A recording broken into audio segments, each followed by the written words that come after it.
Olá, acabamos agora de conversar com o José Bolim, o criador da linguagem de programação Elixir. Falámos muitas coisas com ele, falámos do percurso dele, muito sobre a volta da linguagem, como é óbvio. Até tivemos a oportunidade de saber algumas, não novidades, mas coisas que estão prestes a vir no horizonte da linguagem. E o que se espera no futuro. Foi um episódio muito, muito interessante para nós de gravar e nós gostámos muito. Espero que gostem.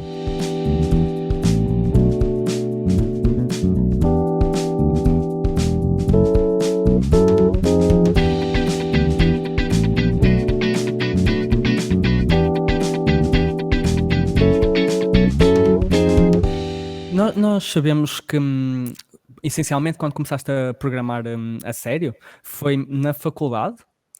Mas como é que escolheste ou sabias que era por esse tipo de cursos que querias entrar? Na verdade, eu tinha tava bastante indeciso quando eu escolhi o que curso que eu ia fazer. Acho que é normal, né? Hoje eu falo que, na verdade, eu acho que é muito estranho, né? Acho que a gente é muito novo e sem experiência quando a gente meio que tem que escolher algo que a gente quer dedicar aos nossos próximos 4, 5 anos, ou talvez o resto da nossa vida, né? Mas aí, quando eu prestei o vestibular, tem vestibular em Portugal? Tem um equivalente, são os exames nacionais. Então, os exames nacionais, vestibular. Na época que eu acho que hoje no Brasil está bastante unificado, é um só, né? Que a gente chama de Enem. Acho que ele chama de Enem. Mas na minha época não era um só, você meio que escolhia as universidades e fazia específicos para aquelas universidades.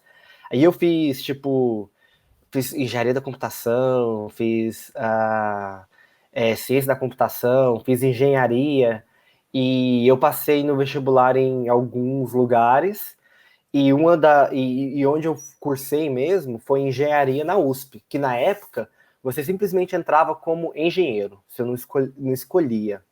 Eu acho que isso foi uma das coisas que mais me atraíram, porque, tipo, eu ia ter um pouco mais tempo de desenvolver que escolha, que realmente queria e tal. Aí no primeiro ano, no final do primeiro ano, você escolhia uma grande área, e aí no final do segundo ano, você escolhia o curso por si só.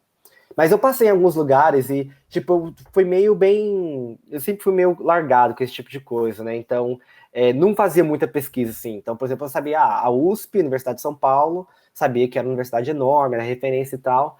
Mas aí foi bem engraçado, né? Porque no primeiro dia de aula, você tem aquela aula inaugural e tal, com o diretor, né? Aí ele falando: sejam bem-vindos a maior faculdade de engenharia da América Latina. Eu, opa, bom saber, não sabia, né? e os meus amigos, e era um contraste muito engraçado com os meus amigos, que tinha alguns amigos que eles eram tipo assim, não, eu queria estudar aqui mesmo e tal, sabe? Fez a escolha de forma bem clara e eu bem largado. E aí, tipo, programar mesmo, eu já tinha brincado, minha mãe, ela tem uma formação depois que eu já tinha uns 8 anos, 10 anos, ela fez uma formação em processamento de dados, e aí tinha livro em casa, então às vezes eu pegava o livro, eu lembro de fazendo algumas coisas com Visual Basic, alguma coisa assim, muito, muito tempo atrás, mas só vendo coisa no livro, sabe? Tipo, pegando os exemplos e digitando. Não sei se vocês lembram, não sei se ainda existe hoje, tinha um negócio chamado Mugen, que era de você criar os seus próprios jogos, você fazia os downloads, os cenários e tal, e tinha um pouco de programação, mas nada sério, assim, programação para valer mesmo, entender os conceitos, foi no primeiro semestre da universidade, introdução à programação em C, e eu gostei bastante, né, com essa parte de programação, foi meu primeiro contato. E aí eu aprendi a programar e a gente estava falando sobre música, né, no primeiro ano, e eu tinha uma banda nos primeiros anos da universidade, inclusive com amigos meus que depois foi abrir a plataforma Tech, e a gente trabalhou junto no Elixir e tal. Tinha uma banda e aí eu resolvi fazer um site para a banda.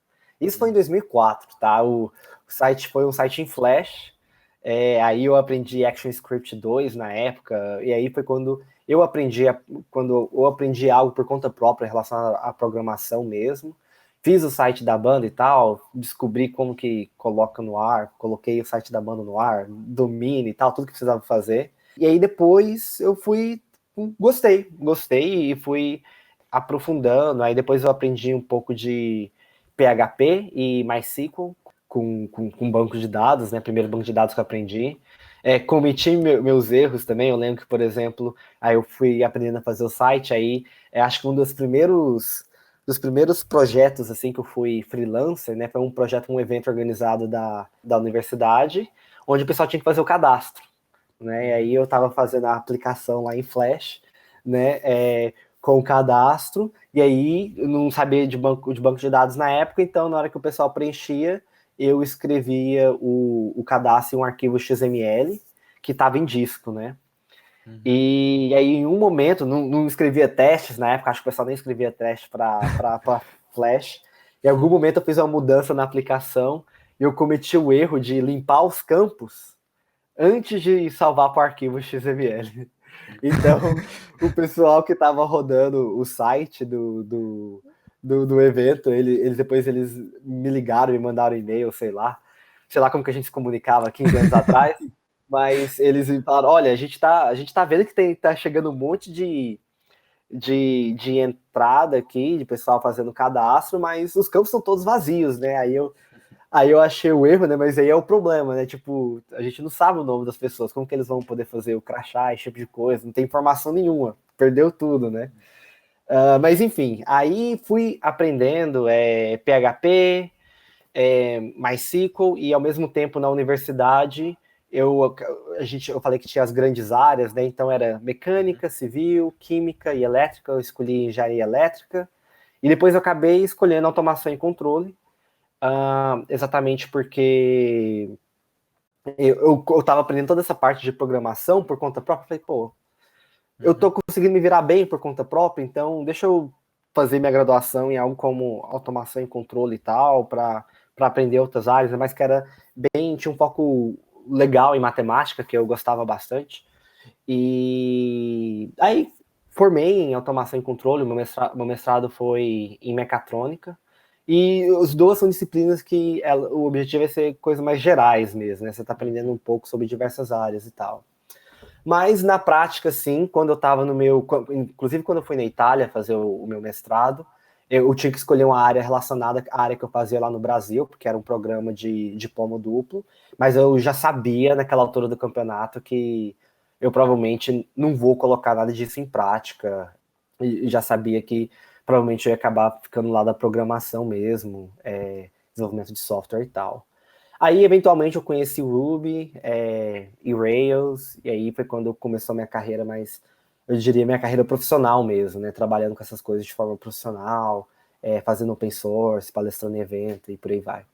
Qual dirias que foi o evento ou o acontecimento que te apresentou o Ruby e o Ruby on Rails ainda durante o teu curso, não é? Não, acho que a gente estava escutando as pessoas comentarem, falarem sobre o Rails e tal, e aí na época um grupo de amigos, a gente resolveu montar uma startup e a gente resolveu escolher o Rails para startup. Então, acho que não teria um evento assim, em particular, alguma coisa assim. Ainda mais porque na época eu não era muito. Acho que nem sabia onde que eu acompanhava esse tipo de discussão, para saber o que tem de novo e tal. Né? Então foi meio que, escutei alguém comentando aqui, aí você vai dar uma olhada e falar, legal. E nem foi uma decisão muito assim, na época, uma decisão, digamos que foi informada, assim, sabe? Eu falei, não, tem. Bom, na época vocês perceberam que, na verdade, eu fazia as coisas meio fazendo, né? Então foi tipo assim, tem essa ferramenta e tá, vou usar, deixa eu ver como é que é, né? Não foi nenhuma análise de trade-offs, assim, não sabia das coisas da produtividade e tal. Se tivesse que fazer em PHP, provavelmente faria em PHP, ia ser uma bagunça no final, mas não por causa do PHP, mas porque o PHP daquela época, né, não tinha estrutura nenhuma, né? Mas foi largado, assim, entre encontros e barrancos. Só para esclarecer, então a plataforma Tech surgiu ainda não tinham acabado o curso, ou já tinham? Então a gente tentou fazer uma startup, e a startup não deu certo. Parte do time dessa startup, como a gente era estudante, a gente estava na startup, então a gente não tinha salário, né? Então a gente falou, pô, a gente tentou essa startup, não deu certo, só que agora a gente tem que ganhar algum dinheiro, né? A gente tem que fazer algum dinheiro, né? E na época, como a startup foi utilizando Ruby e Rails, a gente acabou ganhando muito conhecimento na tecnologia. E aí, palestrando em evento, meio que começou a virar uma referência, a gente falou, vamos, então, o parte desse time que estava nessa etapa falou assim, vamos abrir uma consultoria. E aí começamos essa consultoria, a Plataforma Tech, e eu foquei bastante, ainda lá, eu foquei bastante em open source. A gente começou, não lembro se foi em 2008 ou em 2009, então eu ainda estava no curso, só que eu já estava na Itália, já estava estudando na Itália. Então, durante o tempo todo, então tinha o time do Brasil, que eu falo, realmente era o pessoal que tocava a empresa, estava todo mundo lá no escritório e tal, era a única pessoa remota. Então, tinha o time do Brasil que realmente fazia tudo funcionar, e eu remoto, que foi algo que, na verdade, acho que ajudou bastante para eu poder focar no open source, porque se eu estivesse lá, eu imagino, né, lá na empresa, no dia a dia, aí você acaba sendo, tem que fazer esse projeto, tem que fazer coisa com o cliente, isso e tal.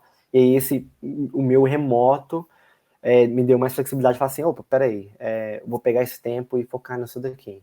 Né? E também coisas que hoje elas estão virando padrão, né? Mas também o conforto de trabalhar de casa, não, sabe, não ter que ir para o escritório, voltar do escritório, ainda mais em São Paulo, né? Que é tudo muito caótico, muito trânsito e tal.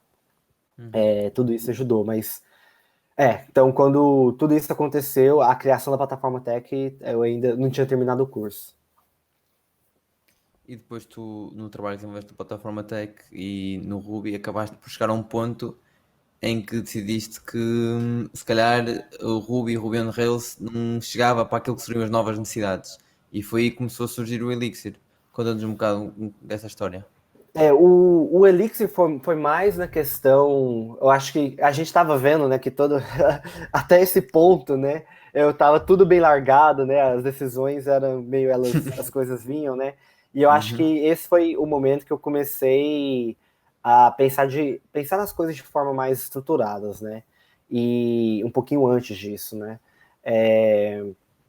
Então, o que estava acontecendo na época, né, isso é 2008, que a gente começou a escutar bastante da parte do multi-core, né, então máquinas com vários cores, então, e hoje eu falo, hoje é muito comum, né, hoje você compra um relógio de pulso da Samsung ou da Apple, ele tem 4 cores no relógio, né, então, hoje, mas há 15 anos atrás, foi quando a gente está começando a ter essa discussão, e o pessoal, e aí eu começando a ser mais ativo na comunidade Rails, eu ouvi o pessoal falar, pô, a gente tá querendo fazer o deploy dessa aplicação Rails em uma máquina com 2 cores e não tá funcionando, tem erros e tal.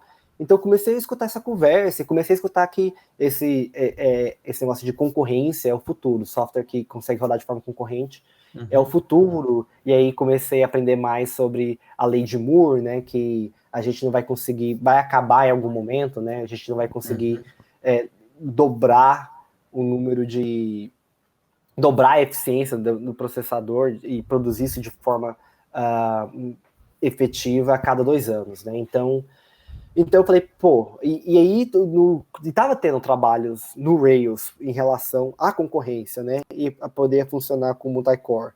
E então, para a gente um pouco mais na área técnica, né, então, só para a gente colocar todo mundo na mesma base, né, então, em uma linguagem como o Ruby, em várias linguagens de programação, quando você quer escrever software que roda de forma concorrente, você usa threads, certo? E um dos problemas que você tem exatamente é que, tipo, se você tem 2 threads que elas estão rodando ao mesmo tempo, em 2 diferentes cores, se elas tentam mudar o mesmo lugar na memória, você pode corromper a memória, pode corromper o software, por aí vai, né? Então, esse era um dos tipos, tem outros tipos de problemas, esse era um dos tipos de problemas que a gente tinha em Ruby, e aí, em algum momento, a gente lançou eu não era parte do time do Rails ainda, mas foi lançada uma versão nova do Rails, falando que o Rails era thread safe. Uhum. E a ideia do Rails ser thread safe é que você pode pegar o Rails, você pode rodar ele com threads e nada vai dar errado, né? Uhum. E hoje eu falo que isso é tipo, a palavra thread safe, né, é uma palavra muito engraçada, porque é a garantia mínima que você precisa dar em software, né? Você não fala que vai ser eficiente, não fala que o código vai ser fácil de manter e tal, é só, cara, não vai dar errado, né?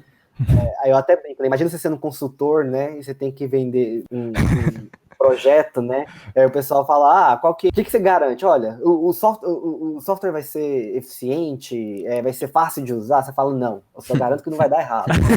Então, boa Os campos sorte, vão né? estar vazios no fim. Isso. E tanto que quando a primeira versão do Rails é thread safe, eles simplesmente colocaram um lock em volta do Rails. Sabe, tipo, ou seja, é thread safe, mas não tem nada acontecendo de forma concorrente. E aí, com o tempo, obviamente, a gente foi tirando o lock, melhorando as coisas, só que às vezes a gente pegava um bug report que era assim, quando a gente tem um spike em produção e a gente está com auto-scaling ligado para começar máquinas novas, né, dependendo do spike, a gente encontra algumas exceções que ela não ocorre em lugar nenhum.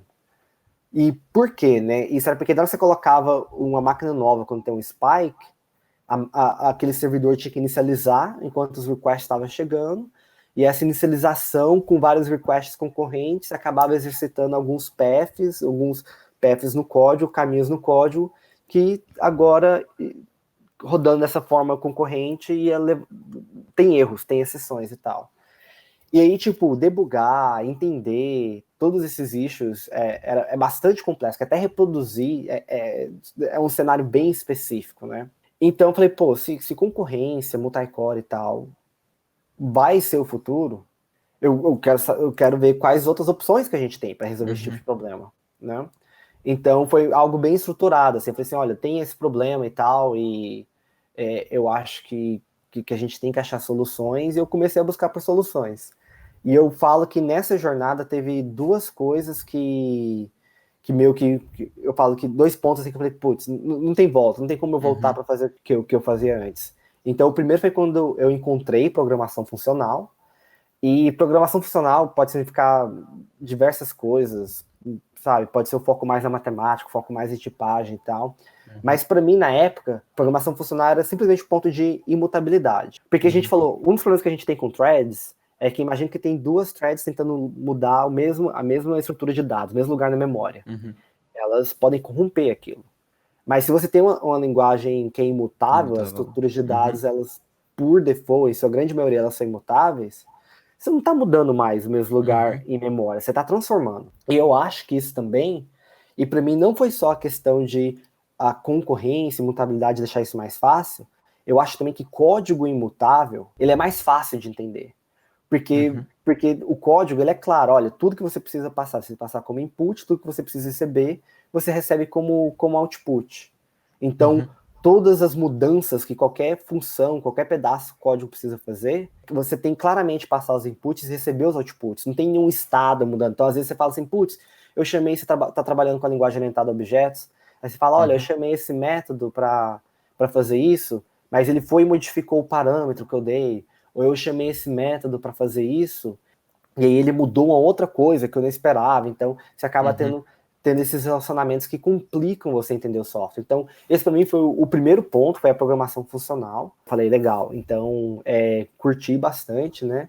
E aí o segundo ponto foi quando eu encontrei a máquina virtual do Erlang. E aí eu falo que, tipo, eu descrevo isso como, tipo, eu amei tudo que eu encontrei, mas eu senti falta de algumas coisas que para mim eram bastante importantes no desenvolvimento de software. Então, por que eu amei muito, né? Porque se a gente volta, tipo, 10 anos atrás, de 10 a 15 anos atrás, se a gente olha as linguagens que surgiram na época, Clojure, Go, todas elas têm um foco em concorrência. Todas elas estavam preocupadas com esse negócio. A gente tem que escrever software, tem que ser fácil escrever, tem que ser produtivo, simples escrever software concorrente. E só que o Erlang, o que é interessante é que a gente consegue escrever software concorrente nela, mas ela vai além do software concorrente. Por quê? Porque imagina que você está escrevendo, você tem uma máquina, certo? Você está escrevendo seu software, e aí você fala, pô, eu quero utilizar tudo que a máquina tem disponível, toda a memória, toda a CPU para resolver o problema. Então você vai e quer utilizar todos os cores. Você quer ter acesso e ficar fácil utilizar todos esses cores. Mas e se o problema que você quer resolver não dá para resolver com uma máquina só? Você tem que trazer mais máquinas, certo? E agora você tem que coordenar máquinas. Então, o problema agora vira um problema distribuído. Você tem que trabalhar com diversas máquinas ao mesmo tempo. E o legal do Erlang é que a mesma abstração que você usa para desenvolver o software concorrente, você usa para escrever o software distribuído. É a mesma abstração, processos, né? É até legal, porque qual que é a perspectiva? Na verdade, a programação concorrente é como se fosse um caso especial da programação distribuída, onde todos os processos, né, onde todas as entidades concorrentes estão em uma máquina só. Então, quando eu li isso, eu falei, pô, tipo, tá todo mundo aqui brigando agora para resolver concorrência, mas o pessoal aqui do Erlang, eles resolveram concorrência e já resolveram o próximo passo.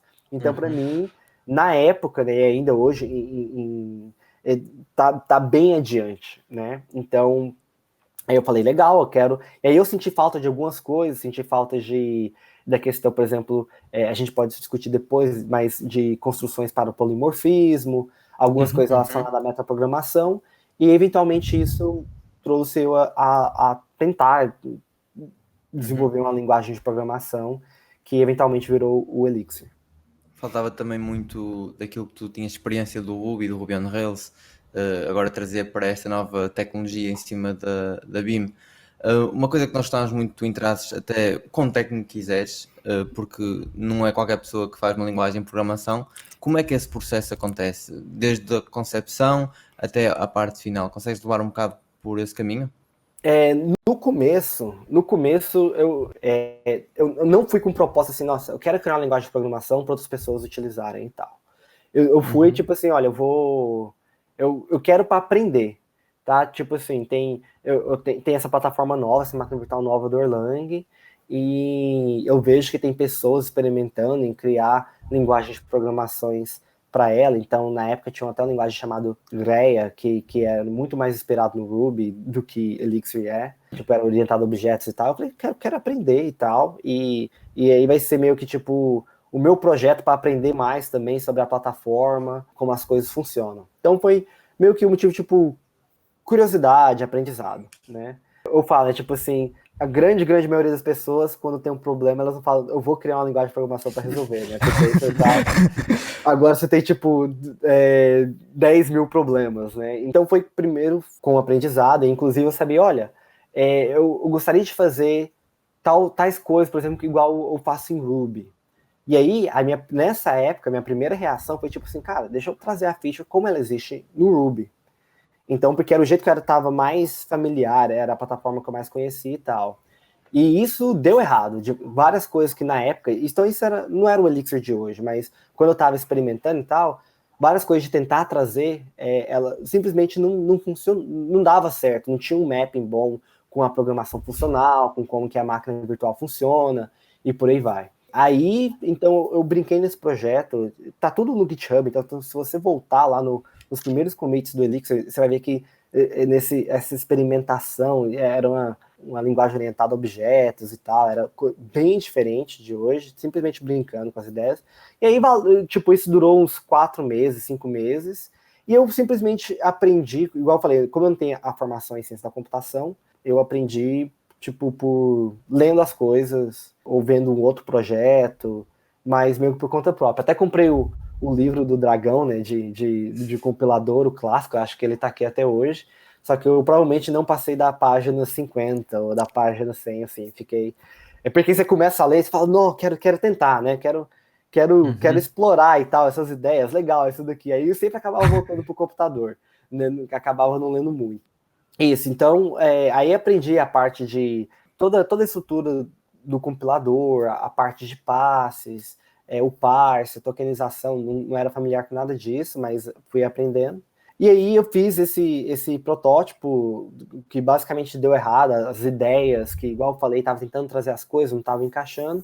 Só que a ideia ficou na minha cabeça, ficou tipo assim, putz, seria legal, não sei o quê. E com o tempo eu fui, aí depois desse período eu falei, peraí, eu sabia qual era tipo, antes eu tava pensando meio que, digamos assim, em solução, sabe? Tipo assim, eu falei assim, olha, eu quero eu quero trazer, por exemplo, objetos. Por exemplo, eu trouxe objetos para a linguagem de programação. Mas aí você fala assim, por que eu tenho objetos nessa linguagem? Por que eu estou trazendo objetos nessa linguagem de programação? Sabe, então, tipo assim, eu trouxe uma solução, objetos, mas eu não sabia qual era o problema que eu estava resolvendo. Então, depois desse período, foi quando eu comecei a inverter. Eu falei, peraí, por que eu quero objetos? Né? Qual que é o problema que eu quero resolver? Aí eu falei assim, não, eu quero objetos. Qual que é a propriedade que eu gosto de objetos? Por exemplo, não gosto de herança, é algo que provavelmente seria, se a gente pudesse evitar, seria muito bom. Então, eu falei, pô, não, a propriedade que eu realmente gosto de objetos é o polimorfismo, principalmente vindo de Ruby, o Python, JavaScript, que é essa parte de duck typing e tal, é algo muito forte. Eu falei, não, o que eu gosto de objetos é polimorfismo. Então, quais são as formas que eu posso trazer polimorfismo para uma linguagem sem ter objetos? E aí, por exemplo, Haskell tem type classes, Clojure tem protocolos, até Go, né, tem toda a ideia de interface, tá? Aí eu falei, legal, então eu não preciso de objetos. Eu preciso de algo, eu posso fazer algo mais próximo a isso e manter a natureza funcional da linguagem. Eu falei, não, por que eu trouxe esse modelo de metaprogramação do Ruby, que é um modelo baseado mudar as coisas em runtime e tal, que não dá muito certo para uma linguagem compilada, né? Eu falei, não, peraí, eu quero metaprogramação para poder fazer algumas coisas mais expressivas e tal. Então, quais são os modelos de metaprogramação? Aí eu fui lá e falei, peraí, então, um modelo bastante conhecido é o modelo do Lisp, então eu quero aprender mais sobre como o Lisp funciona. E aí eu falei, pô, legal, eu curti bastante o modelo de metaprogramação onde código é dado e os dados são códigos e tal, mas já tinha, na época, 2 ou 3 diferentes linguagens que estavam buscando trazer um Lisp para a máquina virtual da Erlang. Então, aí a pergunta foi, pô, tem como eu ter uma linguagem que funciona como um Lisp, mas não é um Lisp, né? Então, aí eu falei, pô, deixa eu trabalhar nesse problema. Inclusive, esse problema em particular é bastante interessante, porque o Lisp, um dos papers originais do Lisp, do John McCarthy, ele é de 58 ou 59, alguma coisa assim. E no paper, na verdade, esse processo que eu fiz, o autor, eu descobri depois que o autor ele escreve esse processo lá, porque ele começa com SLisp, que é a representação do código, mas ele fala, pô, programar usando SLisp com os parênteses e tal, talvez não é o modo ideal. Então ele introduzia algo chamado MLisp, que é exatamente uma sintaxe bem definida que traduz para o SLisp de uma forma bem específica e bem delineada. E só que o pessoal esqueceu do MLisp, né? O que realmente colou foi o SLisp, mas esse foi um approach que eu trouxe para o Elixir. Então, e aí tem coisas que a gente trouxe de Python, coisas que a gente trouxe de Haskell. Então, teve um período que realmente passei bastante tempo absorvendo, vendo as outras linguagens, quais problemas que elas estavam resolvendo. E aí eu falo assim, ok, eu entendo o meu problema, olhando para as outras linguagens, eu sei que tem tipo 3, 5, 6 soluções diferentes, e agora o que eu tenho que responder é, de qual dessas soluções, qual que vai mapear melhor para a estrutura que a gente tem na máquina virtual do Erlang. Porque a máquina virtual do Erlang, na verdade, ela é bem específica, o tipo de... que é o que para mim faz ela especial, mas ela tem decisões bastante específicas, né? Então, aí esse virou o processo, e eventualmente eu falei, eventualmente, quando eu comecei a ter uma informação melhor, né, de como que a linguagem poderia ser, eu falei, cara, eu acho que tem algo aqui, eu acho que a gente pode... Eu tive uma reunião com os outros fundadores da plataforma Tech, né, e eu falei, olha, se a concorrência virar o futuro mesmo, provavelmente o Ruby, tipo, não vai ser uma escolha boa pra gente, né? Então, o stack que a gente usa, a gente vai precisar mudar o stack. Aí eu falei, olha, se a gente for ter que mudar o stack, na época eu vinha uma opção para a gente poder migrar como empresa, que era Clojure, rodando na máquina virtual do Java. E eu falei, eu acho que seria legal se a gente tivesse mais opções, né? Tinha Go também, que estava começando a aparecer na época, mas se a gente quisesse algo que, tipo, digamos assim, tem essa, digamos, o espírito do Ruby, no sentido de, olha, é uma linguagem que, por bem ou por mal, é uma linguagem dinâmica, que foca em produtividade e tal. Eu falei, olha, a gente poderia ir para Clojure. Aí eu falei, mas acho que seria legal se a gente tivesse mais opções. se no futuro a nossa opção não é, vamos fazer Clojure, se a nossa opção, poderia ser essa outra linguagem. E eu acho que a máquina virtual do Erlang vai ser uma máquina virtual excelente para a gente ter essa outra linguagem. E aí eu fiz a proposta, e foi quando o Elixir começou para valer mesmo, né? Eu perguntei, vocês deixam eu trabalhar part-time nesse projeto? Começou part-time, e eu realmente comecei a focar de forma mais direta, e inclusive utilizando o tempo da empresa, não apenas meu tempo pessoal, para tocar o projeto. Uma linguagem que já falaste um bocadinho até foi Clojure, e talvez as macros seja a coisa que mais te inspiraste, seja a Clojure a linguagem que te inspiraste mais para isso. Que outras coisas é que trouxeste, tendo em conta que Clojure tem objetivos parecidos com o Elixir? Eu acho que o Clojure, as influências do Clojure foram tantas influências do tipo... Os talks do Rich Hick, eles são muito bons, né? Falando sobre os conceitos funcionais. Então teve esse lado também. Teve o lado das abstrações, então olhar para o Clojure e falar, olha, quais abstrações que a gente pode olhar e fazer sentido? Ou então, até da forma como o Clojure, ele resolve problemas relacionados à concorrência e tal. Então... gostei bastante da linguagem, então de forma geral eu aprendi bastante coisas delas, e o que a gente trouxe como principal influência foi exatamente a parte de metaprogramação, só que aí, na hora que a gente olha para metaprogramação, na verdade vem do Lisp, né? O Clojure está simplesmente herdando do Lisp, só que tem coisas que mudam bastante entre Lisps, né? Então, toda a parte de se as macros são higiênicas ou não, por exemplo. Faz um pouco de tempo, eu posso estar lembrando errado, mas acho que o Clojure tem um approach que ela resolve o problema de higiene para você, e esse é o approach que a gente trouxe para o Elixir também, então como ter macros higiênicas. Então teve isso. A parte de polimorfismo, a gente trouxe os protocolos do Clojure também, então, igual eu falei, acho que os principais eram interfaces em Go, type classes no Haskell, e protocolos em Clojure. Eu falei, como o Clojure é o mais próximo em termos de filosofia, em termos de ser uma linguagem dinâmica e tudo mais, acabei trazendo, então eles também chamam protocolos em Elixir, então é algo bem próximo do Clojure. Eu diria que essas são as duas, e são duas influências bem grandes, porque quando o pessoal fala assim, comparando, né, o Elixir com o Erlang, né, o que o Elixir traz? E é exatamente essa ideia de protocolos, a ideia de metaprogramação, e a parte e o foco no tooling, né? Eu acho essa seria o que o Elixir adiciona. Então, do Clojure veio uma influência bem grande, né? Então, para mim, em termos de influência, as três maiores são exatamente Erlang, Clojure e Ruby. Costuma-se dizer que Erlang torna as coisas difíceis fáceis e as coisas fáceis um pouco mais complicadas. Acho que conseguiste muito bem em Elixir corrigir essa segunda frase. A primeira frase é muito boa, mas depois algumas das coisas simples, né? O tooling, que se calhar não estava tão desenvolvido na época. Estes são os pontos assim mais fortes para alguém que queira fazer sistemas distribuídos. Escolha Elixir e não Erlang, achas? Para desenvolver sistemas distribuídos, eu diria que, cara, tanto faz. Até porque, entre as duas linguagens, né? Até porque, com o tempo, então, algumas das coisas que, por exemplo, que no Elixir, para mim, eram bastante importantes, elas foram virando padrão no Erlang também. Então, por exemplo, suporte a Unicode, né?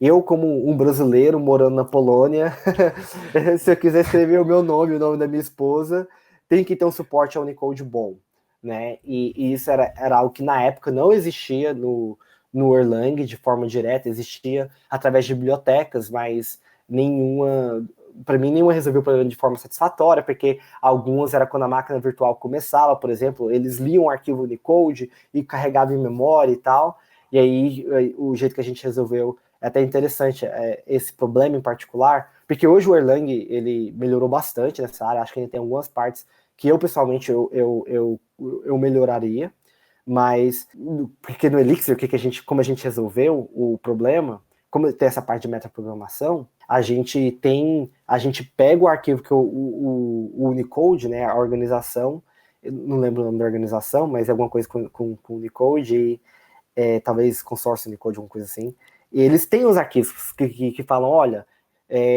se você vê, tipo, o mapping da letra maiúscula pro A com acento é isso, e se você vê a letra E e o acento como caractere separado, você pode juntar nesse caractere único. Então, isso tudo tá especificado.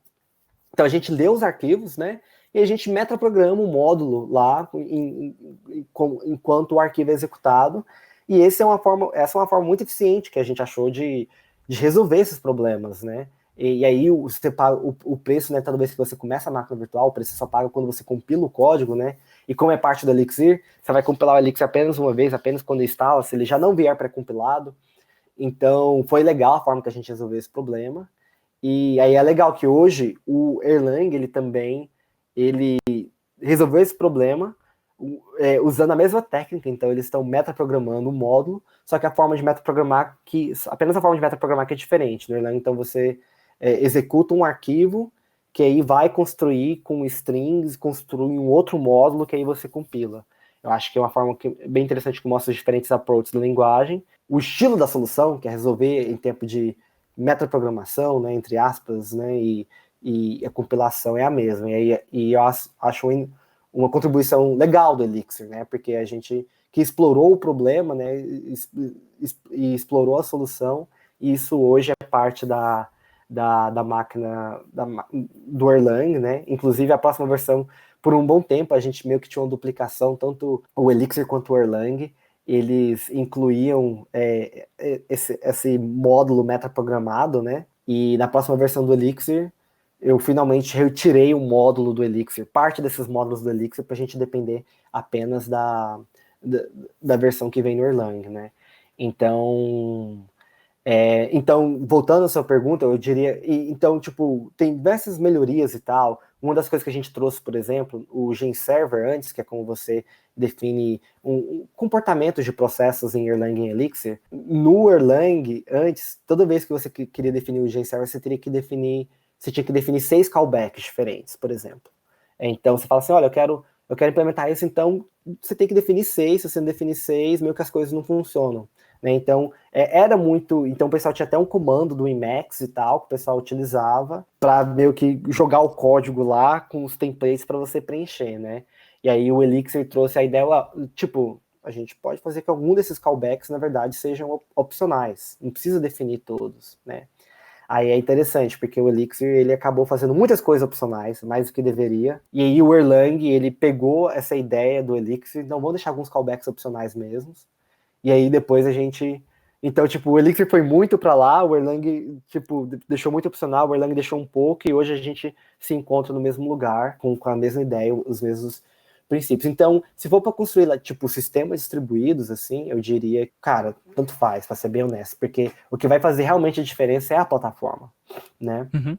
Mas se você for construir, tipo, uma aplicação web, eu acho que o ecossistema Elixir tem muito mais opções para ajudar você, tipo, construir a aplicação e ter mais features, ter a parte do real-time, a parte de comunicação, tem mais livros, mais documentos e tal, mais projetos para poder te ajudar, tem iniciativas, né, tipo Live View, então eu acho que aí tem uma diferença maior. E aí vai por área, então, por exemplo, se você quiser fazer, eu quero fazer processamento de filas e tal, então, ou consumir coisas que estão no RabbitMQ, ou coisas do Kafka, ou do SQS, ou do Google Cloud PubSub, dependendo do que você vai fazer, tipo, se você quer pegar coisa do Kafka, você pode usar um projeto em Erlang chamado Broad, mas se você...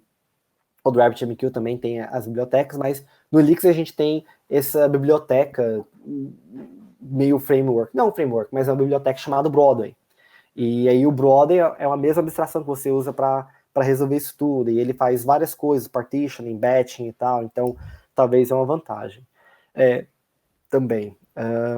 É isso, então acho que o ponto que você pegou, o ponto do sistema distribuído, eu acho que tem uma diferença, a diferença é muito pouca, para falar assim, você realmente, cara, usa Elixir, porque o core realmente vai ser na parte do distribuído, mas aí, dependendo dos casos de uso, eu acho que talvez usar Elixir talvez faça mais sentido. uma vez que os objetivos de Elixir é ser extensível, e no fundo é uma prova. Provar que é extensível é contínuo, não é? Até o dia em que descobrires que há uma coisa que tens que mudar na linguagem para lançares a versão 2, nesse dia descobres que não era tão extensível quanto querias. Mas o ser extensível fez com que a comunidade desenvolvesse as bibliotecas para as diversas áreas. Ainda agora falaste do Broadway, há Phoenix para a web, há o Nerves para sistemas embarcados, embebidos. Né? Qual destas bibliotecas foi a que te fascinou mais de ter surgido? Ou ficaste mais surpreendido? Algumas, obviamente, contribuíste muito para isso, né? Mas... o exemplo que eu gosto de dar bastante é exatamente o caso do Nerves para software embarcado, porque eu sabia que o Elixir ia ser bom para a web, porque esse era o meu background, certo? E as pessoas que me seguiam, que estavam colaborando, eles vêm desse background também, e a minha preocupação, na verdade, era garantir que o Elixir não virasse uma ferramenta que é apenas para a web, né? Então, tipo, ou que a linguagem assumisse coisas que eram bem web específicas. Então essa, na verdade, era a minha preocupação. E aí, para mim, então eu sabia que para a web, de um jeito ou de outro, ia dar certo, né? Eu posso participar, já tinha comunidade com foco. Aí, quando veio o Nerves, que para mim foi o primeiro grande exemplo de, olha, a gente pode pegar essa linguagem, a gente pode pegar essa plataforma e usar algo que eu realmente não esperava, que é o desenvolvimento de software embarcado. E aí isso para mim foi fascinante. E inclusive, tipo, a justificação deles é fenomenal, né? Porque eles falam, olha, se você está construindo software embarcado, tipo, vai dar problema, sabe? Tipo, as coisas desconectam, o Wi-Fi não funciona, Bluetooth. Então, tipo, como que você vai lidar com falhas, né? Você está construindo software embarcado, você está escrevendo todas essas conexões em C, C++ e tudo mais. E aí eles falam, pô, lidar com falhas, né? Isso aí é a máquina virtual do Erlang. O Erlang foi feito para isso, né? Então a gente quer, então, tipo assim, se o Wi-Fi parou de funcionar, cara, usa o supervisor do Erlang, o supervisor, para recomeçar o Wi-Fi, né? Então eu achei fenomenal. E é engraçado, porque o Nerves, a extensibilidade que o Nerves usa, na verdade, é uma extensibilidade bem diferente do que o Phoenix usa. Porque o Phoenix, ele tem um foco nessa extensibilidade que vem da linguagem, de algumas construções de metaprogramação e por aí vai. Mas o do Nerves, a extensibilidade no tooling. O tooling tem que ser flexível para o Nerves poder, tipo, colocar os hooks, porque agora você tem que fazer pré-compilação para lugares diferentes e tal, né? Então, isso é um aspecto muito interessante também, que, tipo, a extensibilidade dessas duas ferramentas são diferentes, né? Então, tipo assim, se a gente olha em projetos mais recentes, tipo o NX, ele é como se fosse um espectro, né? Tipo, o NX, ele usa bastante a parte de acessibilidade de ponto de metaprogramação, porque o objetivo do NX é pegar um código Elixir e rodar ele na GPU. Então, cara, você tem que conseguir olhar para o código, transformar o código. Então, no espectro, assim, ele está bem alto, assim, em termos de cair bem nessas especialidades do Elixir de metaprogramação e modificar o código. Aí tem coisas como o Phoenix, que a gente, de forma geral, tenta limitar o máximo possível a quantidade de metaprogramação, mas tem alguns lugares, tipo o roteador, que é a quantidade de metaprogramação. O objetivo do roteador é você ter uma sintaxe clara para você definir as suas rotas e a gente poder compilar isso de forma eficiente, né? Ele tem um espectro ainda tá no metaprogramação, mas aí você vê coisas que, tipo assim, o Phoenix Live View, que é a parte do real time, o Live View, cara, ele é processo. Ele é um processo e conexão WebSocket. Não tem nada de extensibilidade aí que tá relacionado. Tipo, você consegue totalmente fazer a grande parte do Live View com o Erlang, por exemplo. Porque, cara, é só processo, conexão de WebSockets, troca de mensagens, não tem nada lá. A única coisa que tem no Live View que é bem específico ao Elixir é aquilo que a gente faz na hora que você no Live View, eu tô falando, não sei se todo mundo conhece, né, mas só para dar um pouco mais de contexto, Live View é como Não sei se ajuda, mas o jeito. Acho que se o Chris ouviu falar isso, ele vai ficar. Ele não vai gostar dessa descrição. Mas o jeito Ainda bem que é simples. português. É verdade, né? O jeito simples de escrever é como se fosse React no servidor. Imagina você tem um React, só que está rodando no servidor e todo o estado ele está no servidor, certo? Então, aí uma das coisas que é bem específica no Live View é que na hora que você define o seu template, igual você definiria um JSX no React, na verdade a gente faz um monte de otimização quando a gente está olhando no código Elixir e tal, para poder mandar para o cliente apenas a parte do template que muda. Então tem um monte de otimizações legais relacionadas a isso, sabe?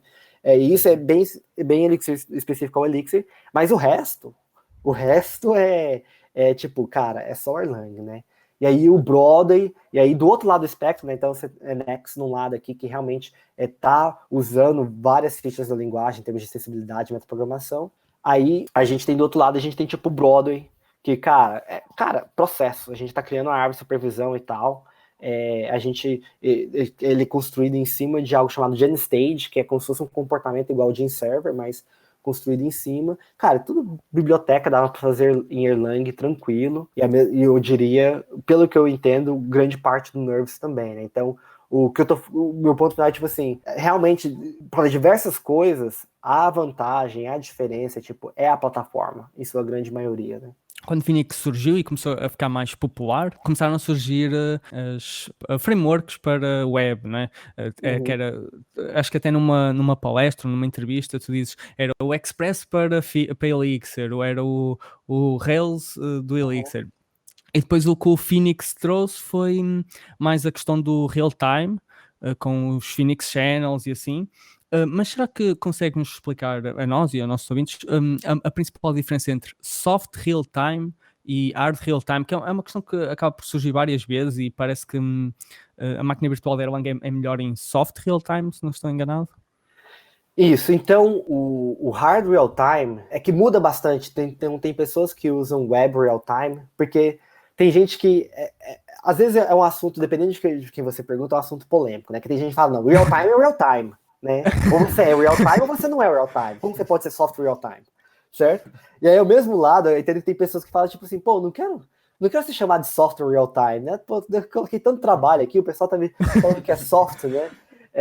Então, mas o real-time, certo? Que o pessoal fala hard real-time, cara, é real-time. Então, tipo assim, pensa um robô da NASA, provavelmente ele é o hard real-time. Ou um equipamento cirúrgico. Cara, você não pode falar assim, não, garbage collector resolveu rodar e agora o médico tem que esperar tipo 300 milissegundos para algo acontecer. Então, o hard real-time é tipo, você tem uma questão bem específica do tipo, cara, ele tem que ocorrer dentro desse intervalo de tempo, e se ele não ocorrer nesse intervalo de tempo, é uma falha. Né? Então, é hard real-time. O soft real-time é tipo, cara, você tenta fazer as coisas, né, o mais cedo possível, que ajuda bastante no Erlang aqui, tipo, ele consegue, igual a gente tá falando, consegue utilizar todos os cores da máquina e tal, então se a máquina virtual tiver que computar várias coisas ao mesmo tempo, ele consegue trabalhar com tudo isso ao mesmo tempo. Ele fala, olha, esse aqui que precisa usar a CPU, pode usar a CPU um pouquinho, aí ele vai e coloca outro processo, outra entidade para utilizar a CPU, então ele consegue trabalhar muito bem com isso, e é um software real-time. Então a máquina virtual está fazendo o melhor para responder com tudo, responder a tudo de uma forma previsível, principalmente quando a gente olha em termos de latência. Então, uma das coisas que a gente fala no software real-time é que é o seguinte, quando você, imagina você está fazendo diversas operações, quando você olha na curva de latência, geralmente o que acontece em algumas plataformas é que na hora que tem tipo, você fala assim, a operação ela demora 100 milissegundos, na média, mas na hora que você vai lá na curva de latência, olha lá no 95%, você tem coisa que está demorando, tipo, 2 segundos, 3 segundos, certo? Então, a distribuição da curva é uma distribuição muito boa. Né? Então, o Erlang, como ele... os processos que as entidades de processamento dentro do Erlang, elas são preemptivas, esse 95%, ele não vai ser tão fora assim, né? Então, a variância é bem menor. Né? Então, na hora que você olha na média, realmente a média de todo mundo, né? A média vai aplicar até o 95%, 99%, por aí vai. Então, isso que seria mais ou menos a diferença, né? Então tem o hard real time, realmente é hard, cara. Se você não fez aquilo no intervalo de tempo, tem que ser considerado uma falha. O soft real time a gente vai fazer o melhor para fazer tudo nesse tempo real time. E se você tiver uma distribuição boa, né, não tiver porcentagens no 99, 95%, não tiver uma diferença muito grande, melhor ainda. E aí tem o web real time, que é o que geralmente cai no contexto do Phoenix, que é real time no contexto da web, né? Então, tipo assim, cara, eu mandei uma mensagem, a pessoa vai receber isso em 5 segundos e não em 30 minutos, né? Que aí é algo ainda bem mais relaxado, eu diria. Desde 2014 que só uma breaking change planeada, né? Que é o tal o return do Docker Attribute, se não estou em erro. Mais Isso. alguma surgiu desde a última vez que falaste sobre isto? Deixa eu abrir o Issues Tracker aqui, porque a gente coloca lá. Eu lembro de... Ah, tem o dos ranges. A gente tem outro Sim. agora. Então, mas o do ranges é legal porque a gente consegue depreciar, né? Que a gente consegue fazer o deprecation. Então, o Elixir 1.12, a gente adicionou stepped ranges com passo, né? Então antes os ranges do Elixir, eles iam apenas em 1 em 1, então você falava o range de 1 a 5, era 1, 2, 3, 4, 5. Agora você pode falar de 1 a 5 em passos indo de 2 a 2, então é 1, 3 e 5. E aí isso possibilita, e aí tinha uma limitação dos nossos ranges, quando eles não tinham passo, que a gente não conseguia expressar ranges vazios. Então a gente adicionou stepped ranges, só que o range default nosso hoje, ele ainda não tem, ele não suporta o nosso range default, ele ainda é sem o passo ele é implícito, a gente define o passo baseado nos limites do range. Então, para o Elixir 2.0, a gente vai fazer com que o default do range do passo é sempre 1. Hoje, ou ele é menos 1 ou 1, dependendo dos limites do range. A gente vai fazer com que o default é 1. Mas isso não é uma mudança tão problemática, porque a gente, antes do 2.0, a gente vai emitir um erro. Se a gente receber um range, a gente fala, pô, esse range aqui, a gente está assumindo que o passo inicial é menos 1, a gente vai emitir um warning para você poder corrigir seu código. A minha ideia para o Elixir 2.0, que ainda não está planejado, mas se a gente tiver um Elixir 2.0, a minha ideia é que todo mundo vai poder rodar no Elixir 2.0. Se você tem uma aplicação rodando no último Elixir 1. Alguma coisa que vai ser. Então, digamos assim, que o último é tipo 1.30. Tá? Hoje a gente está no 1.12, 1.13. Digamos que o último é 1.30. Se você rodar no 1.30 sem erros, sem warnings, na verdade, sem warnings, ele vai rodar sem mudar nada no Elixir 2.0. Esse é meu mundo ideal, tá? Tipo, a gente tem uma mudança, então o Stepped Range, na verdade, ela tipo, é backwards incompatible change? Mas a gente consegue ter o warning, então a gente consegue dar essa garantia, olha, sem warning você funciona. Então a gente só tem uma mudança, que eu acho que é uma mudança que quase ninguém usa, que é quando você lê o valor de retorno de um módulo atributo. Módulo atributo são anotações, igual a gente tem tipo decorators no Python e tal, ou anotações em Java e por aí vai. Então, essa é a única mudança que a gente tem planejada. Mas a gente tem várias que são baseadas no warning, né? Então, a gente vai emitir um warning se você estiver utilizando uma feature que foi depreciada, né? Na próxima versão da linguagem, aquelas coisas que foram removidas não vão estar mais lá, obviamente. E uma das coisas que eu quero fazer eu quero ter uma variável de ambiente ou uma flag que a gente passa para o Elixir, que é --future, para a linha de comando. E aí eu quero fazer com quem estiver rodando com essa flag, a gente já vai fazer as mudanças de código, de comportamento, que elas vão existir no Elixir 2.0. Então você tem uma forma hoje, tipo assim, de rodar o seu código e pegar feedback se alguma coisa vai quebrar. É uma das coisas que eu quero fazer, mas como tipo, não tem plano para Elixir 2.0, não desenvolvi essa feature ainda. Mas é uma das coisas que eu quero fazer também para a gente realmente poder, tipo assim, para essa migração ser tipo, cara, sem simplesmente funcionar, sem ter um impacto grande no ecossistema, né? É um bocado impossível estar a conversar contigo e não estar sempre a falar de Elixir, mas também gostávamos de falar um bocado sobre mais ti, fazer perguntas mais sobre ti, por exemplo, tem a ver com a Elixir na mesma esta pergunta, mas é mais pessoal, que é, estás sempre a correr na última versão, por exemplo, agora estás a correr sempre na versão 1.13 dev, ou tu às vezes também usas a versão mais estável? Não, eu tô sempre no master o tempo todo. É até bom porque me ajuda a achar bugs no Elixir, né? Então, às vezes a gente faz uma mudança e aí eu vou fazer uma contribuição no Phoenix, vou fazer alguma mudança no Ecto, aí eu vejo que algo não está funcionando como eu esperava, e aí eu já aproveito e corrijo. Então, tô no master o tempo todo. E essas mudanças costumas fazer em que editor de texto? Qual é o teu editor de texto preferido? Eu uso Sublime Text, mas eu sou uma pessoa que eu não me importo muito para ferramenta e tal. Então, tipo, porque para mim, tipo, o gargalo não é o digitar, utilizar da ferramenta. Então, tipo, eu uso o Sublime Text, mas as ferramentas que eu uso do Sublime Text é um atalho que eu criei para poder formatar o código para mim.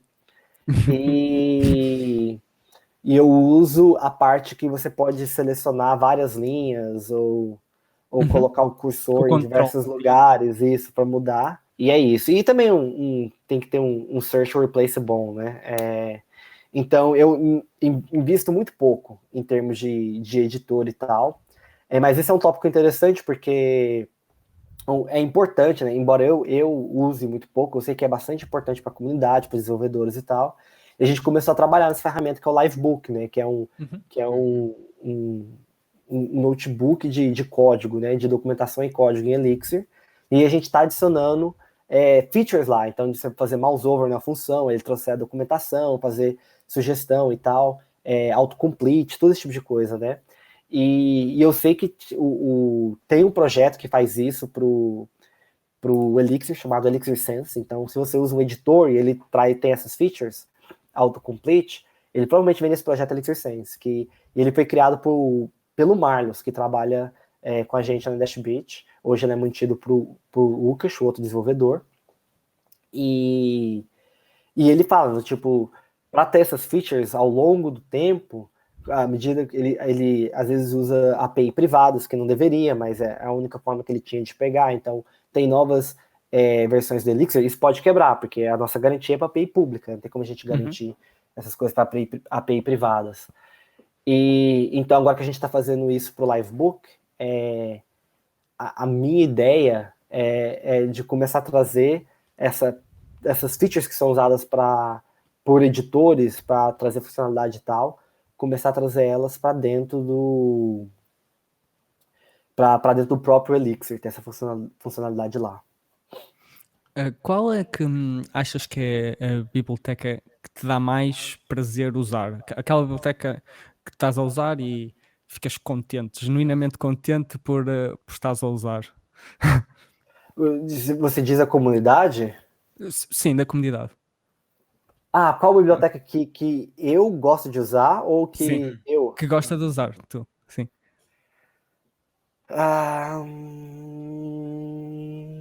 Assim, pode ter sido uma escrita por ti. Não, tem várias, mas eu acho difícil de pensar alguma coisa, de dar uma resposta, entendeu? É mais a questão de tipo... Por exemplo, para mim, eu costumo gostar muito do Ecto. Genuinamente dá-me gozo e fico muito contente sempre que escrevo uma query em Echo, fico com um sorriso na cara, até porque eu já tinha conhecido o Link do C Sharp. E eu quando percebi que em Elixir nem sequer teve que mudar a linguagem para que isso funcionasse, dá-me gozo de a usar por causa disso. E depois é muito extensível e comparado com outros ORMs que normalmente são diferentes, né? Se calhar não são tão extensíveis, por exemplo. Esta é a minha, não é? Era mais por aí que eu estava a tentar. Sim, sim. Hoje eu tô muito focado nas coisas relacionadas ao Numerical Elixir, né? Então, Uhum. ao NX, aí tem um projeto novo que é o Explorer. Então, tudo lá, Explorer, Livebook, e NX e coisas relacionadas. Então, o Exxon, isso é onde, tipo, é a parte que se for pela questão, tipo assim, tipo, eu olho e fico feliz, assim, é a parte que eu olho, tipo assim, é mais a questão do, tipo, igual você falou, nossa, tipo, não acredito que eu tô fazendo, tipo, tô treinando a rede neural, rodando em código otimizado para CPU dentro do Elixir, sabe? Ou então, Uhum. o próprio Livebook mesmo, toda aquela parte de colaboração e tal, todas as features que a gente adicionou recentemente, então, você coloca algo lá, ele vai, mostra um gráfico para você, tudo isso é muito, tipo, muito empolgante. Nesta mesma coisa de ferramentas favoritas e assim, eu penso que usas macOS, mas qual é que é a tua distribuição Linux preferida ou favorita? Faz muito tempo. Eu acho que o último Linux que eu usei foi Ubuntu em 2008, 2009, alguma coisa assim. Faz muito, Uhum. muito tempo. Eu tava pensando, agora que a gente, eu não tenho uma GPU em casa, né? Então agora que a gente não tem uma GPU acessível, né?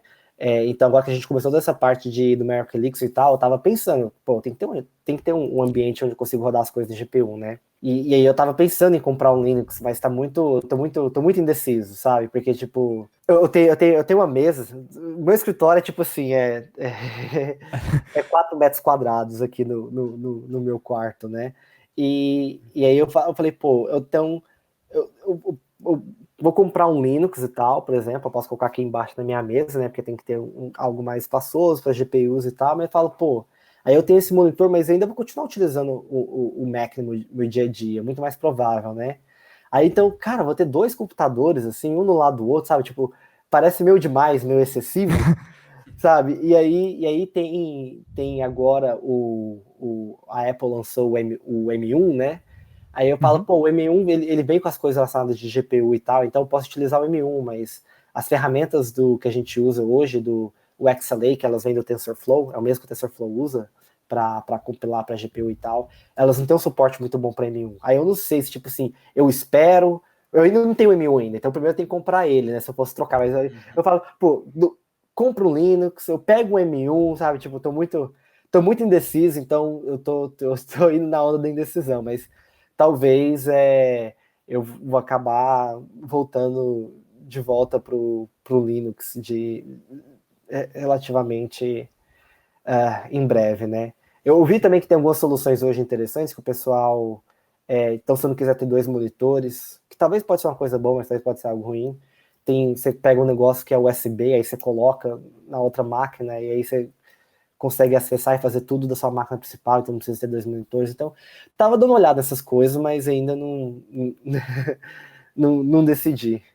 Tu, em 2018, na ElixirConf, até foi muito emocionante a maneira como apresentaste que tinham tentado colocar Type System no Elixir e toda a gente bateu palmas e depois o point a seguir e desistimos. E as pessoas bateram palmas na mesma. E basicamente a pergunta era se já há planos ou se já começaram a pensar numa nova tentativa. Legal, essa apresentação foi muito boa, porque basicamente eu não deixei ninguém feliz, né? Porque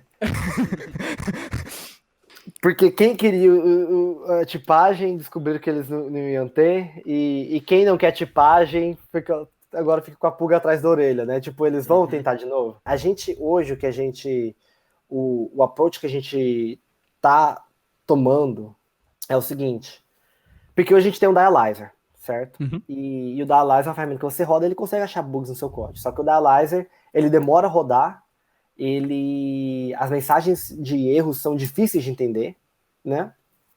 Então, eu penso assim, se a gente tivesse um dialyzer que é rápido, roda o tempo todo e tem mensagem de erros boas, isso já seria uma vantagem enorme para a comunidade, certo? Então, é nessa direção que eu estou pensando. em como resolver esse problema. É isso. Então a gente continua explorando, a gente está adicionando pouco a pouco, mas esses tipos de checks no Elixir, só que eles são todos, não tem nenhuma sintaxe do usuário para ele definir tipos e coisas do tipo, entendeu? É simplesmente algo que o compilador está fazendo para conseguir achar mais erros e te falar que tem erros e bugs no seu código. É isso. Então a gente continua explorando. Então no futuro, depois, porque isso tem várias vantagens. Primeiro, o usuário não precisa fazer nada. A gente vai também só mostrar mensagens de erros que realmente existem no software. E a gente consegue desenvolver essa estrutura e ver como que isso afeta o tempo de compilação, e sem ter que fazer um compromisso muito grande, um compromisso muito forte. Tipo, agora a gente tem tipagem, né? Aí, inclusive, o código agora demora 5 vezes mais para compilar na hora que você passa tipos e tal. Então é essa direção que a gente está aproximando o problema. E a gente já começou, então, diversas warnings que estão aparecendo, versões novas do Elixir, estão vindo através dessa informação, e ela dá certo porque o código que a gente escreve em Elixir, ele é um código muito... Eu falo que ele é um código muito assertivo, porque a gente tem pattern match, a gente tem guards, então a gente geralmente sabe quais são os tipos que a gente está trabalhando. O único momento que a gente não sabe, não o único, mas o principal momento que a gente não sabe é quando a gente está utilizando structs. Porque no struct, geralmente, a gente tem um tipo, a gente fala, cara, esse struct aqui, usuário, tem nome, tem idade, a gente sabe que idade pode ser nulo ou um inteiro, coisas desse tipo. Sabe, a gente tem esse tipo de informação, só que na hora que a gente usa ele através desse código, essa informação ela é perdida.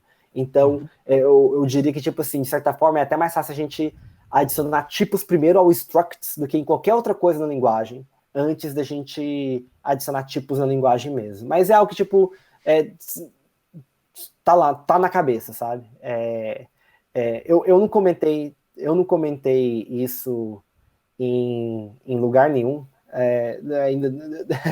Eu já comentei de forma privada, mas como a gente está aqui em português, eu acho que o impacto vai ser menor, mas acho que tipo assim, a gente tem 3 desafios, eu digo, muda, né, com o tempo. Então, nessa apresentação, por exemplo, que você está falando, uma das coisas que eu falei na apresentação foi exatamente que a gente vai continuar, tipo, que uma das coisas que a gente teria que pesquisar são coisas relacionadas à compilação nativa e tal. E aí veio o JIT do Erlang resolver esse problema, né?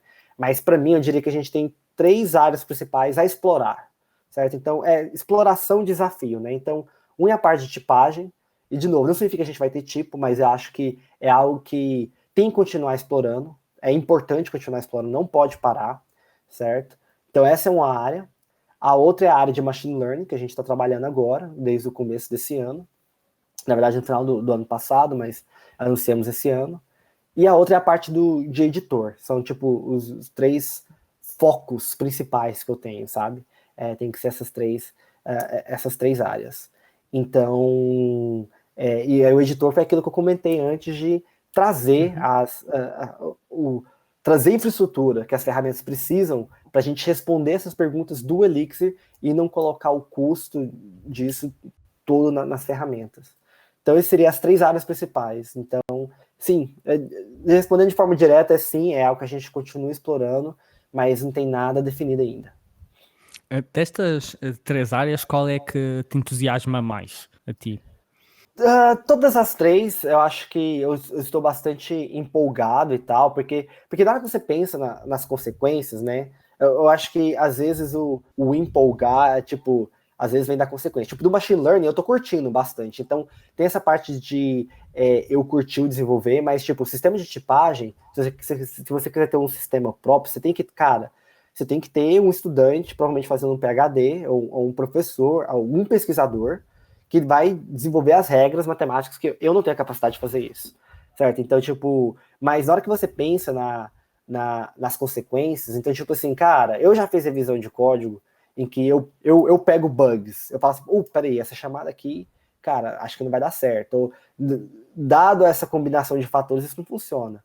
Se o compilador puder fazer isso no meu lugar, cara, é muito bom.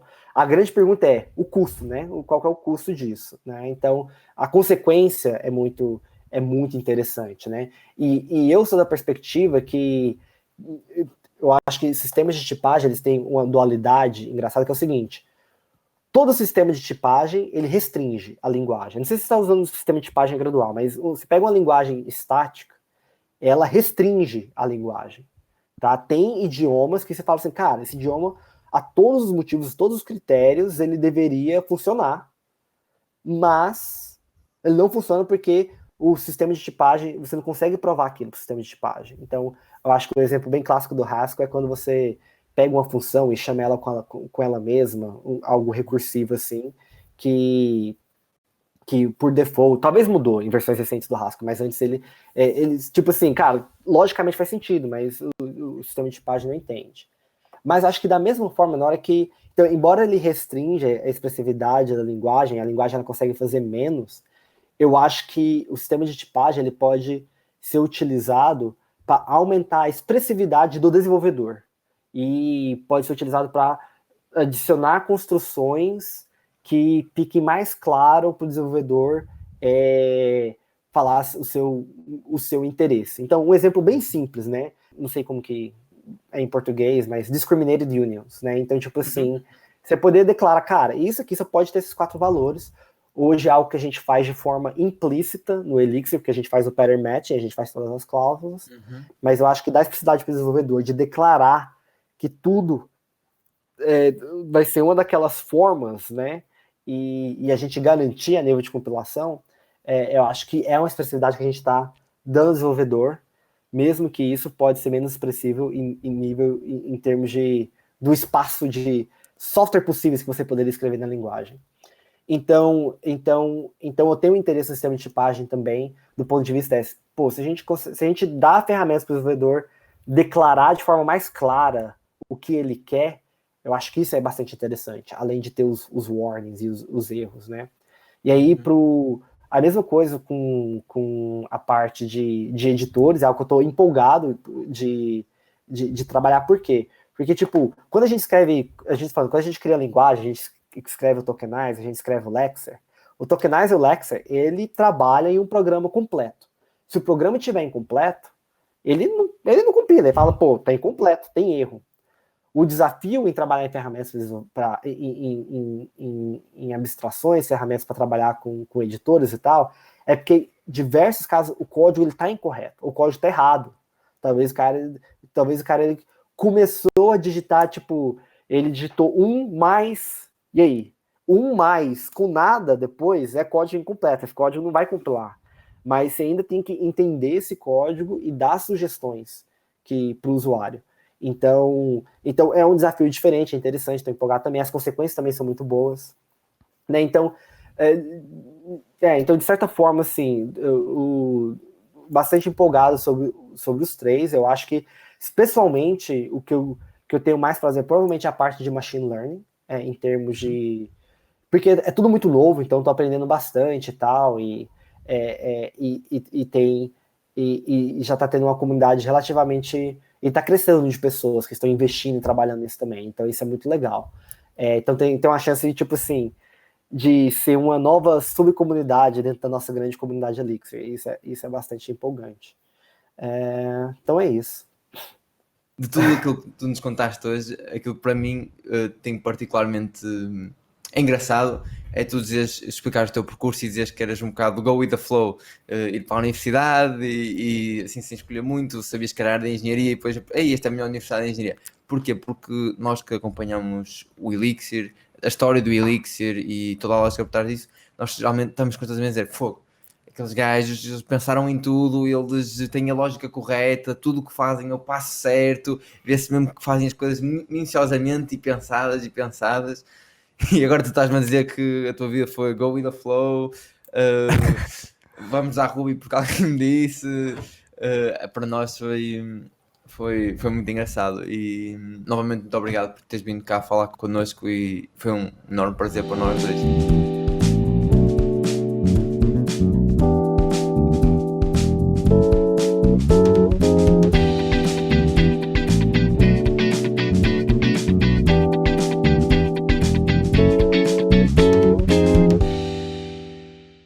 Não que eu esteja a terminar.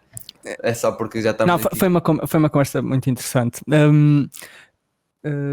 Lá está, nós somos grandes fãs de Elixir. Também somos relativamente recentes, cá no último ano e meio, em que começámos mais a sério mesmo a usar. Agora provavelmente em outubro vamos lançar uma plataforma escrita em Elixir, que não sei se conhece o movimento Coder Dojo. Não sei de dojos de forma geral, mas em nenhum movimento específico, assim. Pronto, nós temos um hub aqui em Braga, maioritariamente é organizado pelo Césio. E agora, nestes últimos 8, 9 meses, eu estive mais 2 colegas a escrever uma plataforma para o Coder Dojo, e foi toda em Elixir e a experiência foi ótima. Lá está, principalmente todas as boas decisões que são muito importantes para a linguagem, como ótima documentação, um bom tooling, essas coisas todas facilitaram imenso a introdução à linguagem, a aprendizagem. Eu queria fazer uma pergunta que era se tu achas que Elixir, ou se calhar mais em geral, linguagens funcionais, se achas que são boas linguagens para começar a programar.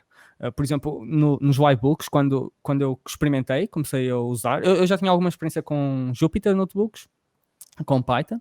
Quando eu usei, eu achei mesmo...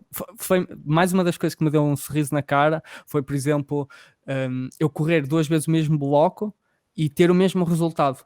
É que se eu fizesse aquilo em Python, não é? Como tem um estado global, se eu tivesse a mutar uma lista, se eu corresse 2 vezes esse bloco, tinha 2 vezes uma lista diferente. E ali não. Tenho a mesma lista e até tenho colegas que têm mesmo bugs nos seus Jupyter Notebooks por causa disso, porque há uma variável global que eles mudaram num bloco, depois foram acima, correram, vieram cá abaixo, trocaram assim entre blocos e no Livebook a experiência foi ótima, e em parte por a questão da imutabilidade e assim. Não sei qual é a tua opinião sobre isso.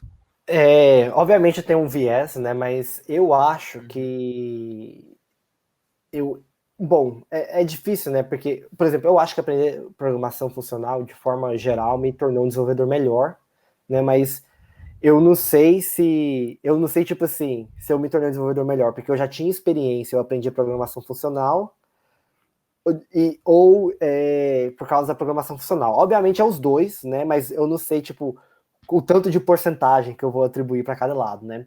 Mas o que eu gosto bastante de orientação, o que eu gosto bastante da programação funcional, em contraste com orientação a objetos, e isso é algo que o Rick ele coloca muito bem, é que a orientação a objetos, ela está acoplando duas coisas, né? Ela está acoplando o estado e o comportamento. E aí tem várias consequências que a gente vem desse acoplamento. Então, tipo assim, você introduz algo, e aí esse algo que você introduz tem problemas, aí agora você tem que introduzir soluções para esses problemas por causa de algo que você introduziu antes, né? Então, tipo, coisas como herança, por exemplo, né? Ou coisas como o monkey patching no Ruby, ou então, por exemplo, porque tipo assim, se você tem um objeto lista e você quer adicionar novo comportamento àquela lista, né? Como você vai resolver esse problema, né? E isso vem porque você está acoplando os dois, está acoplando o estado e tal com o comportamento, né? Uhum. Então, eu acho que eu acho que o desacoplar, né? E a mutação, o que é a mutação? A gente está acoplando estado com tempo, né? Então, as coisas mudam ao longo do tempo, né? Então, na hora que você tem estado mutável, você está acoplando duas coisas e agora você tem que entender como que aquilo está mudando ao longo do tempo. E aí, na hora que você coloca tudo junto, você coloca mutabilidade, você coloca estado, você coloca comportamento, né? E você tem o seu objeto, você está acoplando um monte de coisa, certo? Que muda com o tempo, então entender e pensar sobre aquilo é algo que, na verdade, eu acho bastante difícil, né? Você ganha o encapsulamento, né? A justificativa do que você ganha, mas eu acho que você tá tanto encapsulando o estado, mas acho que a gente também está encapsulando o entendimento do código. Tipo, a gente acaba tipo, ele meio que vira um black box e é difícil da gente entender como que esse black box funciona, como que muda, né, como que interage com as outras partes do sistema. Então, então tipo assim, eu prefiro programação, eu diria que programação funcional, o fato de não acoplar, eu acho que pode ser um modelo mental melhor, tá? Eu acho que tirar a mutabilidade por default, acho que é um modelo mental melhor também, tá? Só que tem coisas que eu acho que são mais difíceis, e eu exatamente não sei se é porque eu aprendi o modelo imperativo primeiro do que o funcional, mas tem coisas, por exemplo, que eu acho que são mais difíceis em linguagem de programação funcional comparado com a linguagem imperativa, que é, por exemplo, que é traversal. Então, tipo, imagina que eu criei um repositório no GitHub há um pouco tempo atrás, o pessoal contribuir soluções, que era algo que, imagina que você tem um curso, esse curso tem lições nele, e aí você quer passar por todos os cursos, adicionando um contador. Então, tipo assim, se você tem uma estrutura de dados complexa, você quer dar um traversal nele, mudando as coisas, e ao mesmo tempo coletando algum resultado e tal, eu acho, na minha opinião, que acho que não tem nenhuma solução que é tão simples de entender enquanto um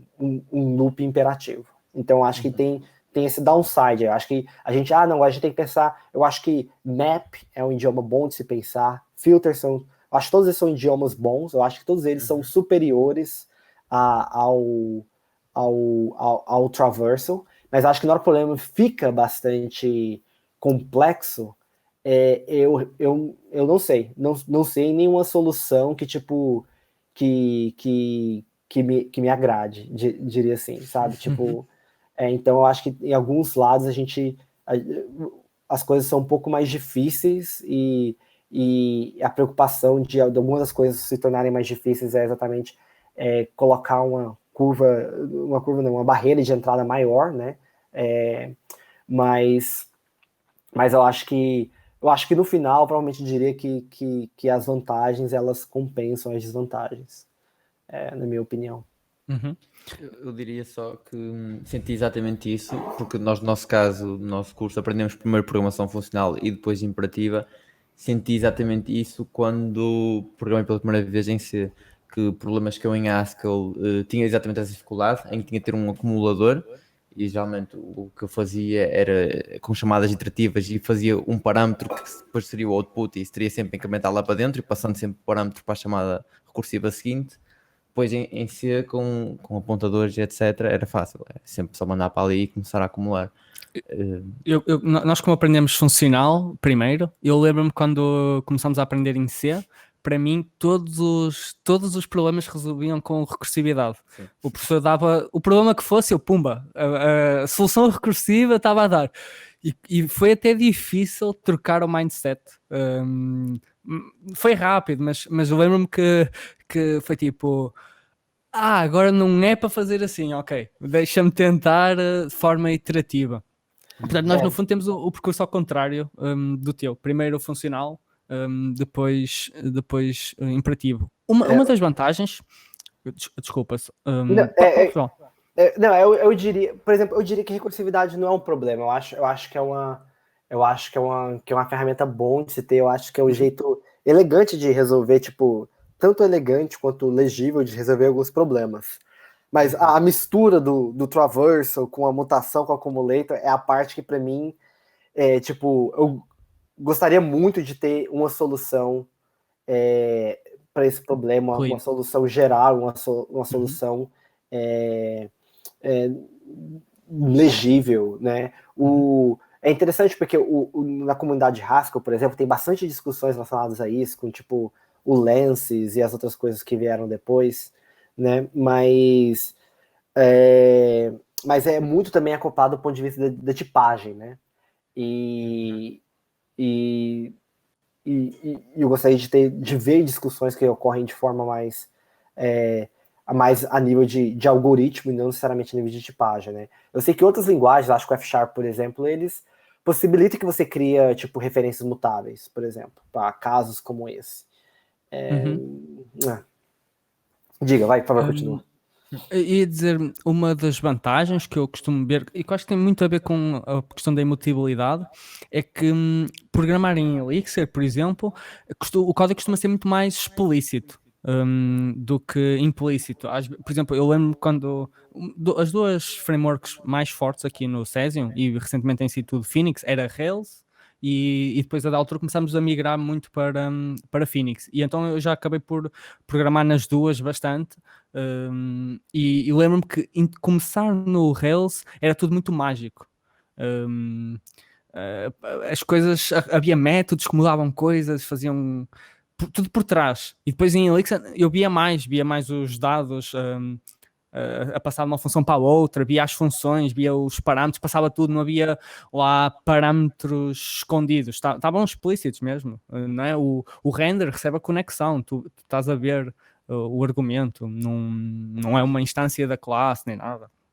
Acho que isso facilitou muito a aprendizagem. Legal. Eu acho tem um artigo, não vou lembrar onde eu li, mas que ele fala isso de forma muito clara, né? Em uma linguagem em uma linguagem mutável, né? Toda chamada de função, toda chamada de método, ela tem um input, tem um output, né? Uhum. Mas ela também tem um output implícito, né? Que é o estado que mudou. E você nunca vê isso no software, né? Também algo... é mais difícil de testar. Isso, e é algo que a gente também vê, então, é a mesma coisa com exceções, né, por exemplo, né, elas são, dependendo da linguagem de programação, são declaradas exceções que aquela API ela vai levantar, né, então é comportamento implícito também, só que a exceção tá tudo bem, né, porque, tipo, é exceção, não é para acontecer toda hora, né? Mas com o estado, como ele está em todos os lugares, né? Eu acho que é um default, um default que pode ser complicado. Outra coisa relacionada também à programação funcional, e talvez isso seja uma consequência de eu não ter uma formação em ciência da computação, mas acho que provavelmente a maioria dos desenvolvedores, se a gente for olhar para todo mundo, talvez não tenha não tenha formação acadêmica também, é que ela me ajudou a entender melhor também como as estruturas de dados elas existem, né? E quais são as consequências dessa estrutura de dados, porque você está trabalhando com a estrutura de dados de uma forma mais direta, né? Enquanto, tipo, se você pega o Ruby, por exemplo, você simplesmente fala, cara, tudo é objeto, né? Você não pensa muito sobre isso, que talvez é algo bom, né? Talvez fale assim, cara, não, realmente eu não deveria ficar pensando, né? Sobre a estrutura de dados, né? Mas é aquela coisa, né? Tipo, a gente quer abstração, a gente quer encapsulamento, mas aí também tem o outro lado que todas as abstrações, né, elas são leak, né? Elas vazam. Então, acho que depende bastante de qual lado de qual lado fica a escolha. Eu tenho mais uma pergunta, também para não te roubar muito mais tempo, que certamente tens milhares de cenas para fazer, que é, além de Elixir, qual é a tua linguagem de programação preferida? Essa pergunta é bem difícil, hein? Porque faz muito tempo em que não programas em nada. Faz muito tempo seja... que eu não programo em algo diferente. Tem uma linguagem de programação, então eu não vou falar favorita, mas tem uma linguagem de programação que poucas pessoas conhecem, mas eu sempre achei muito interessante, que é uma chamada Frink. E é uma linguagem de programação. Você já deve ter ouvido a história do foguete, eu não lembro do robô, não lembro o que foi. Eu acho que da NASA, que teve um erro. É o clássico. Já vi essa história por professores 3 ou 4 vezes. Então. E aí o Frink, o foco dela é exatamente ter todo um sistema de unidades, de conversões dentro dela. Então, vou falar mais ainda de curiosidade, né? Porque a última vez que eu programei nessa linguagem provavelmente já tem 10 anos. Mas eu achei bastante interessante o approach. Então, acho que. E eu sempre penso, né? Toda vez que alguém fala em termos de unidades e tal, nível de programação, a primeira coisa que vem na cabeça é Frink. Então, em vez de ser a favorita, eu vou falar algo tipo uma linguagem para quem está curioso poder explorar e aprender. Top.